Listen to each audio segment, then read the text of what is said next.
Hello and welcome back to the channel. This is a follow-up video to my previous one where I explained about how I unfortunately broken my foot. In this video, I'm going to be going through my recovery process for the break and how I'm feeling quite positive about bouncing back from this injury. So in case you haven't seen the previous video, I'm going to give you a quick rundown on what happened. So long story short, I was doing my local park run, rolled my ankle and broke my foot.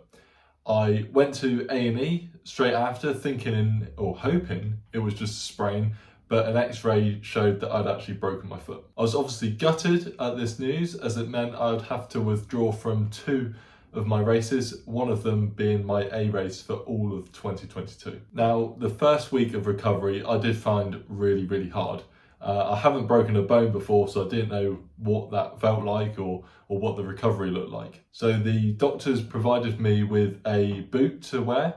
I found this quite uncomfortable, and even trying to put any weight on the foot with the boot on was quite difficult. Now, although the hospital didn't provide me any, I did manage to get some crutches, which I'm glad I did, because really, this first few days especially, I really struggled to put any weight on the foot whatsoever, even with the boot on. So the crutches were really helpful in just getting around the house, getting from the bedroom to the shower, that sort of thing. I also felt incredibly tired the first few days after the break.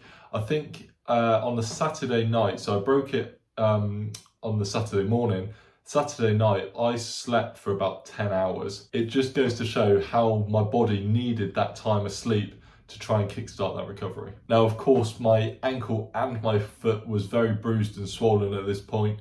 My whole foot was essentially purple, not to be too graphic. And I knew how swollen it was because I couldn't see any of the veins on the top of my foot whatsoever. Whereas on my left foot, they were perfectly visible. So moving into the second week now, although I was still very uncomfortable and I really did have trouble walking with the boot, putting some weight on the foot was marginally easier. And I was finding I wasn't having to wear the boot when I was sat down. So like when I'm sat at my desk in my home office for work, I wasn't wearing the boot then. But when I had to get up and move around the house or go outside for any reason, I put the boot back on because that was definitely needed at that point. And what I found really interesting, what I actually found to be most painful was first thing in the morning.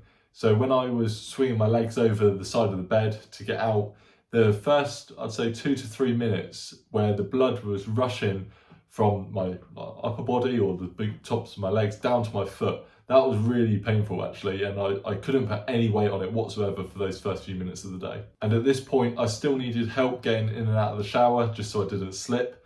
I had a bath mat down, which was really helpful, but I still needed to use the crutches to get from the bedroom to the bathroom. Fortunately, we live in a bungalow, so I didn't have any stairs to contend with, which was really helpful. And it was towards the end of this second week where I really started noticing some improvements, and I thought, maybe I will recover from this quicker than I thought. Now, moving into the third week, this is where the progress was really quite noticeable. I was still wearing the boot when I had to go outside, but walking around the house, I was trying not to use the boot and rely on it too much, and I was gradually putting more and more weight onto the foot. It was still uncomfortable, don't get me wrong, but certainly easier than the previous week. Now, in this third week, I was actually really happy to start swimming again. Of course, I wouldn't be able to kick, that would have been quite painful. So I was using a pull buoy and making sure to only kick off the wall with my good foot. And I was actually pleasantly surprised at how quick I was still able to go. I wasn't too sure how the first swim would go, so I put myself into the slow lane, and I did regret that a bit, not necessarily for my sake, but the other people in the lane, because I was just too quick to be in there with them. I actually managed to get 4 swims in that week, not too long, between maybe 25 and 30 minutes each, but I was really pleased with the progress. I was swimming between 142 and 145 per 100, which I was really quite surprised at. Usually I'm between maybe 132 and 135 per 100 without a pull buoy. And at the very end of this third week, I did a very easy spin on the turbo, and that's something I've been doing since. Maybe 30 to 45 minutes between, I think I started off at 180 watts, and on my second one I did 200 watts. So I've been gradually bumping that up, both the power and the duration.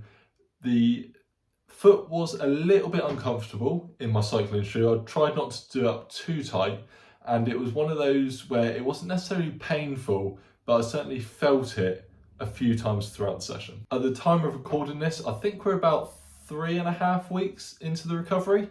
So I'm going to stick with staying on the turbo and continuing to swim this week.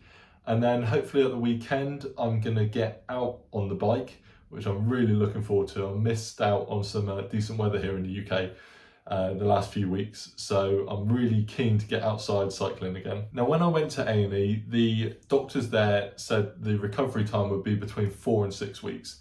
Based on what I've experienced so far, I'm thinking that is more likely to be at the 4-week end of the spectrum than the 6 weeks. And that's really based on how I found the recovery so far. I hope to be driving again soon. Obviously I won't be able to use the boot for that. And other than my cycling shoe, I haven't tried wearing a normal shoe and walking around on that. So that's something I'll need to do before I can commit to driving. Now, I'm not in any rush to start running again. I think I need to be a bit more conservative in that regard.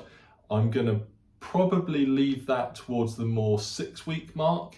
And also it won't be a case of picking up right where I left off. I'm gonna have to ease back into this slowly, incorporating quite a lot of run walks, I think, predominantly walking. So at this moment, 3.5 weeks into the recovery, I'm feeling quite positive actually. Certainly more positive than I was at the time when I found out it was broken. Absolutely gutted at that point. But now I'm very optimistic about the longer term recovery and how I'm confident I'll be able to get back to the fitness I was at just before the break. So that's the end of the video. Thank you so much for watching. If you want to see the video about how I broke my foot initially, you can click on the screen there. Also, if you enjoyed it, be sure to drop it a like, subscribe to the channel, and I'll catch you next time.